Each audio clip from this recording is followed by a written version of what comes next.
বাদশাহ শাহজাহান একদিন বিবির কাছে যে হাজির হয়, আসসালামু আলাইকুম। বাদশাহ শাহজাহান বলে, বিবি তোমাকে আমি একটা প্রশ্ন করব, সঠিক জবাব দিবা। মাগরিবের পর ইশার পূর্বে মাগরিবের নামাজ বাদশাহ শাহজাহান করে এসে বিবি কি জিজ্ঞেস করে, বিবি বাহিরে আসো, প্রশ্ন করব।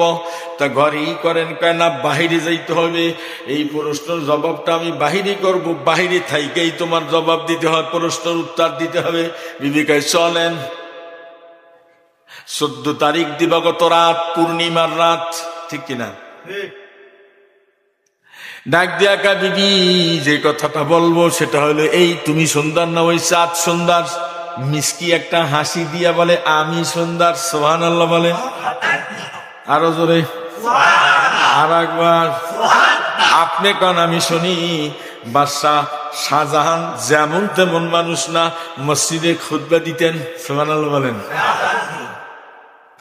বাদশাহ হারুন তার ছেলে, তিনি বিশাল বড় আলেম। ফতুয়ায়ে আলমগীর, যেই ফতুয়ায়ে আলমগীর একমাত্র এখন পাওয়া যায় দারুল উলুম দেওবন্দ, ভারতে। এটা সবাই পড়তে পারে না, সব জায়গায় পড়ায়ও না, সবাই কিনতেও পারে না। বাদশার পোলা বাদশাহ শাহজাহানের পোলা বাদশাহ। আল্লাহু আকবার বলবেন না? এই বাদশাহ শাহজাহান বিশাল বড় আলেম, তার বিবিও আলেম।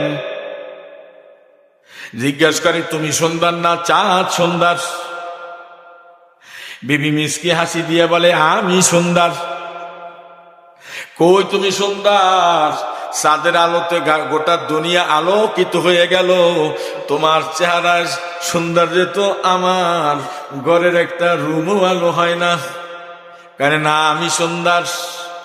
দুইজনের ভিতরে তর্ক বিতর্ক শুরু হয়ে গেল।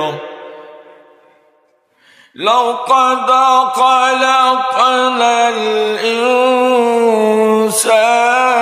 في أحسن تقويم।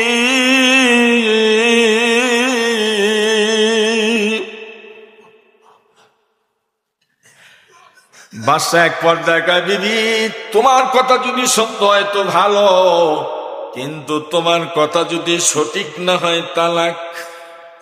কি কইছে? জোরে আর একবার কম।